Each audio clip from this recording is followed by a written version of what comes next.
And welcome back to Washington Commanders Insider. Today we are breaking down the Giants versus the Commanders Week 2 preview. Before we jump into that, I wanted to go ahead and look at the breaking news around the Commanders, and that is Emmanuel Forbes Jr. is set to have thumb surgery. Looks like he's torn a ligament in his thumb, and that's going to be challenging for a Washington Commanders secondary that really struggled in Week 1. I would expect now that they're going to rely a little bit more on Mike Davis to step in, that has had some starts over his 7-year career. And then also, too, they're probably going to turn a bit more to their rookie out of Michigan, Mike Sanderstill. And so I'm curious to see if those two players can really step in and do a better job than what Emmanuel Forbes Jr. was able to do in Week 1.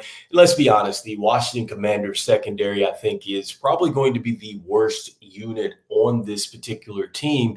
And I don't think that there is a free agent that the Washington Commanders can go out and get. I'm not sure that there is a trade to be had to help the Washington Commanders. And I really feel like this is going to be a real challenge for Dan Quinn moving forward, not just for this upcoming week, but for the season, if he can really tighten this unit up that really gave up a lot of yards via the air to Baker Mayfield. And then also, too, defensively, the Washington Commanders gave up the second most in week number 1. And so that leads me now to the Giants versus the Commanders Week 2 preview. And let's start there. I mean, the secondary for the Commanders has got to tighten up. But the good thing about this is they are going against a Giants team that really struggled to throw the football. In fact, when you look at Daniel Jones, you look at his numbers, he had 2 interceptions, a 44.3 rating. Really struggled out there. New York fan bases, or the fan base, I should say, booed Daniel Jones. And that's tough, because I thought that they were going to be able to take advantage a little bit more of the Vikings. And the Giants put a lot of money into Daniel Jones, and they also went out there and got Malik Neighbors, who looked pretty good in Week 1. I think that there was definitely some miscues, but I talked about this before, and this is something that was brought up on Locked On Commanders, and it was like the Locked On Commanders show, and then also too was a combination of Locked On Giants, that podcast. And they were talking about how successful Daniel Jones has been against the Washington Commanders. In fact, I think they said something like he had a 93 rating, QBR rating. And then also, too, that he's won against the Commanders multiple times. And I think he's like a 5-1 record against the Washington Commanders. So, look, he generally has success against the Commanders, no matter what the Commanders are doing on the defense. And so I'm curious to see now, can he win against a secondary that gave up a lot to Baker Mayfield? I mean, Baker Mayfield went for 289. He had 4 touchdowns against Washington. And so I think that is going to be a huge key for this game. Can Daniel Jones beat the Commanders secondary, which was really bad? And then now on top of that, they have their first round pick. Emmanuel Forbes Jr. is not going to be there. He's on the IR. So I'm curious to see now what adjustments the Commanders are going to make. All right. So with that being said, I think the next thing to look at for the Washington Commanders is going to be Jayden Daniels. And, can Jayden Daniels now become a bit more of a passer against the Giants? Because the Giants, they didn't do a terrific job in the secondary themselves. In fact, Sam Darnold for the Vikings, he went out there. He had a 19 of 24 attempt rate, had 2 touchdowns, and he had a 113.2 rating.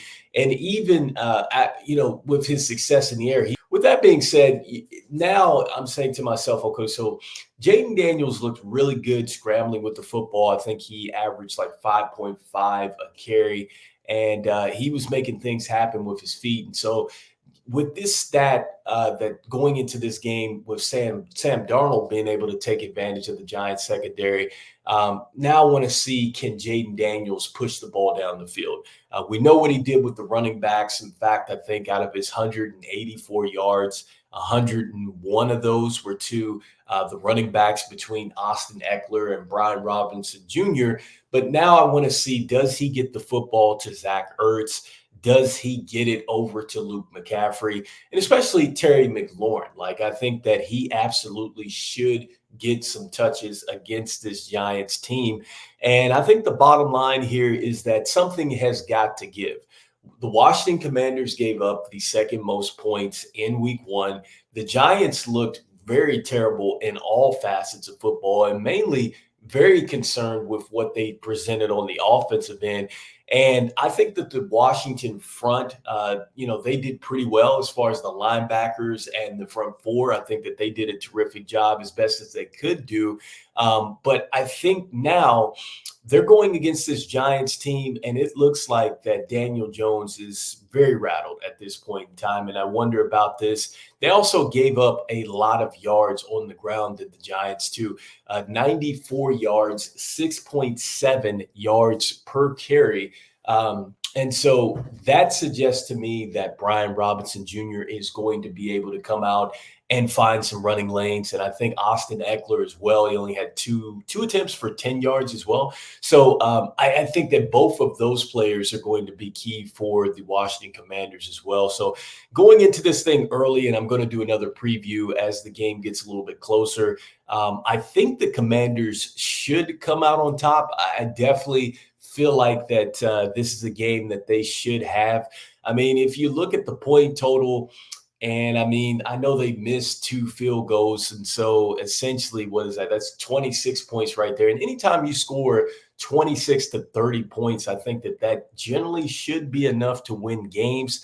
Now the question is, can you get enough stops? And I think that Washington is going to be able to get enough stops. In fact, whenever they played zone coverage, they actually did pretty good as far as containing the ball carrier.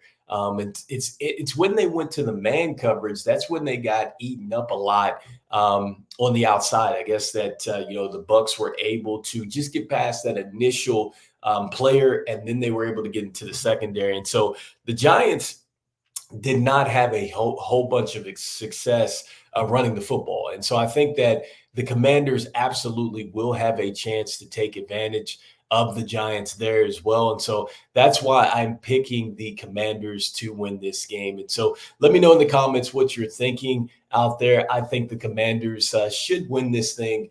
I'm going to go 28 to, I'm going to say 17. That's my initial pick going into Sunday. So let me know in the comments what you're thinking. Washington Commanders Insider. We're going to be talking Washington Commanders football every day. So appreciate you guys out there. I'll see you on the next one. Peace.